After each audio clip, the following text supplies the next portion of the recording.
779 in your book, and then we also have the next worksheet. Are we ready? Make sure your name's at the top. I am hoping to collect that before we leave today. And let's take a look at the build background first before we begin to read. The title is called "Oh Captain, My Captain," but if you remember, we skipped the loaf of poetry, which dealt with a metaphor. This poem also is an extended metaphor, so we're going to use this one instead. It's a classic. Everybody should read it before they graduate high school. So Walt Whitman wrote the poem, "Oh Captain, My Captain," after being deeply affected by President Abraham Lincoln's assassination on April 14th, 1865, only 5 days after the end of the Civil War. The poem captures the sense of tragedy that suddenly overwhelmed the nation at the very moment when many people were celebrating the war's end. Lincoln's assassination was the first murder of a president in the history of the United States. It shocked the country. In fact, historians have questioned how much Lincoln's murder influenced U.S. history. Some historians believe, for example, the Reconstruction, the reorganization of the governments of the southern states, might have been very different if Lincoln had lived.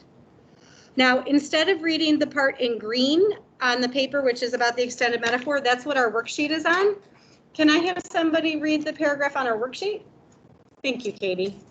When a comparison between two people, places, or things is continued through a large part of a poem or story, it is called an extended metaphor. Usually the comparison is made point by point so that several aspects of the first item are compared to corresponding aspects of the second item. Sometimes one of the items being compared is not identified. In that case, you need to rely on prior knowledge to understand the comparison.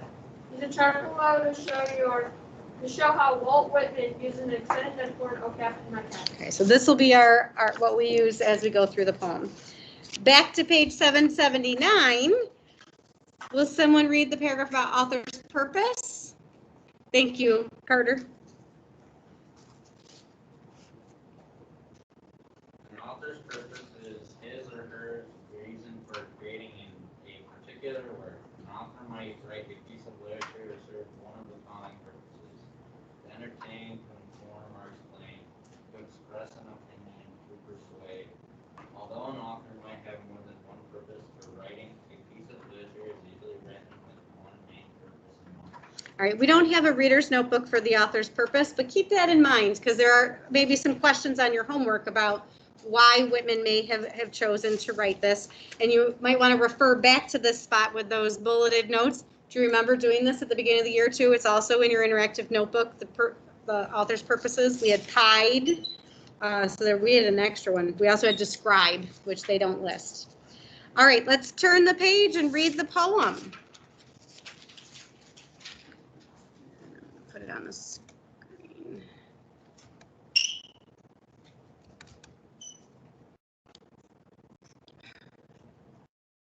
Why don't let me scroll? Here we go.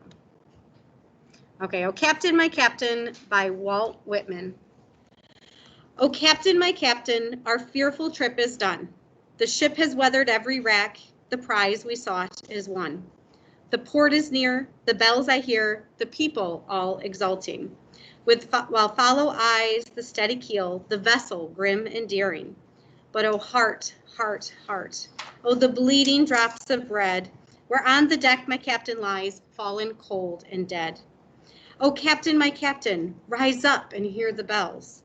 Rise up, for you the flag is flung, for you the bugle trills. For you bouquets and ribboned wreaths, for you the shores a crowding. For you they call the swaying mast, their eager faces turning. Here, Captain, dear father, this arm beneath your head. It is some dream that on the deck you've fallen cold and dead. My captain does not answer, his lips are pale and still. My father does not feel my arm, he has no pulse nor will. The ship is anchored safe and sound, its voyage closed and done. From fearful trip the victor ship comes in with object won. Exult, O shores, and ring, O bells, but I with mournful tread walk the deck my captain lies, fallen cold and dead. All right, so we're going to go through it kind of line by line. The entire poem is a metaphor comparing the events of Lincoln's death, sort of. Okay, so first we see They've given us the first one. The captain is President Lincoln. Then we can start to make those comparisons. So we see in the first line, oh, captain, my captain, our fearful trip is done. Now, they don't put this in the chart, but what do you think the fearful trip was? The drive to War. slavery. Yeah, so we're talking about the end of the Civil War. Yep. So we'll come to the ending slavery, the fighting. So the ship, we see the ship has weathered every rack. What would the ship represent? Country. Absolutely. So write that in the chart. You know, the country, the United States, is what the ship. Although in this case, if it's the ship that the which side would it be? It would be the Union, right? Because Lincoln's on the ship.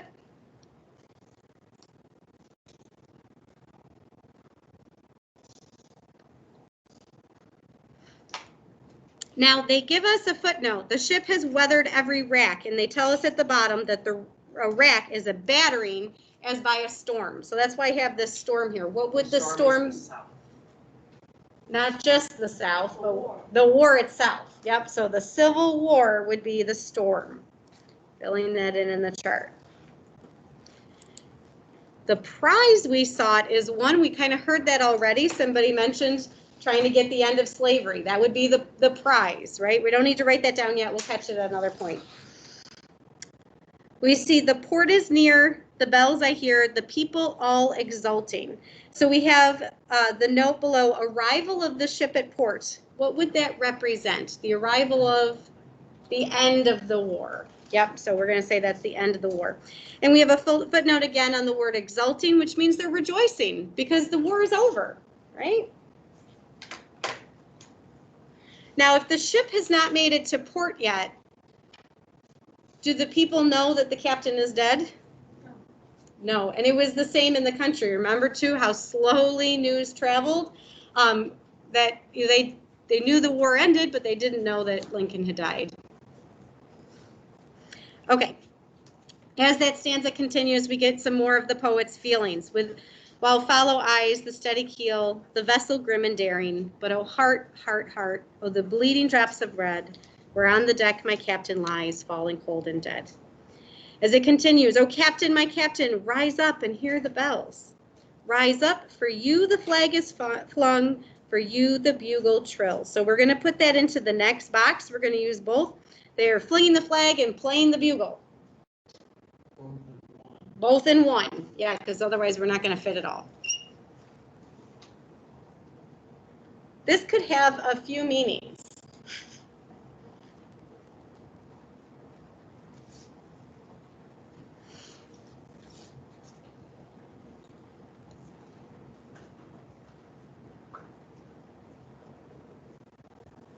Why are they flying the flag and playing the bugle? What would be? They're celebrating the end of the war. However, when they find out that he's dead, what will they be doing? So what will happen with the flag? It'll be either halfway or they'll lay it over his casket. And what kind of music are they going to play on that bugle? What's it called? Do you know? Taps, right? You guys know what that is? Okay. So we kind of get that double meaning here, whether or not they know. Okay, obviously they're rejoicing, but once they do know, it's they're playing the taps, lowering the flag, but they're still flying it for him, right? Okay, so explain that as best as you can in the meaning.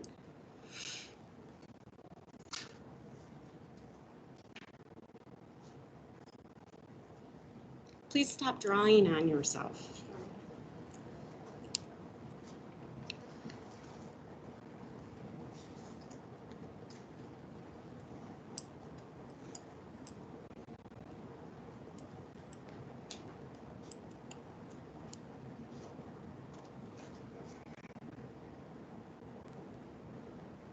All right, we're going to take information from the next line too. For you, bouquets and ribboned wreaths, for you, the shores a crowding. So we keep in mind this funeral idea. They're coming to a funeral, people bring lots of flowers. Unfortunately, we didn't get to go to DC this year and see the Tomb of the Unknown Soldier, but there are ribbon wreaths all around it. People continue to bring these wreaths to the soldier. They would do the same sort of thing for Lincoln. And if you remember me talking about this last year when we read our Civil War book after Lincoln had died, there was the funeral train. The train went from DC to Illinois where he was going to be buried. And people came just to see the train go by. They were lined up by the thousands, hundreds, millions, I'm not sure how many, but there were a lot of people that would come out just to watch the train go by, or when it made particular stops, they would go so they could see the casket and pay their respects. So that's kind of our meaning here is that, you know, people, they crowded to see Lincoln to be able to pay their respects to him. If you remember, Jethro even wanted to go, but he couldn't. He had to work in the fields.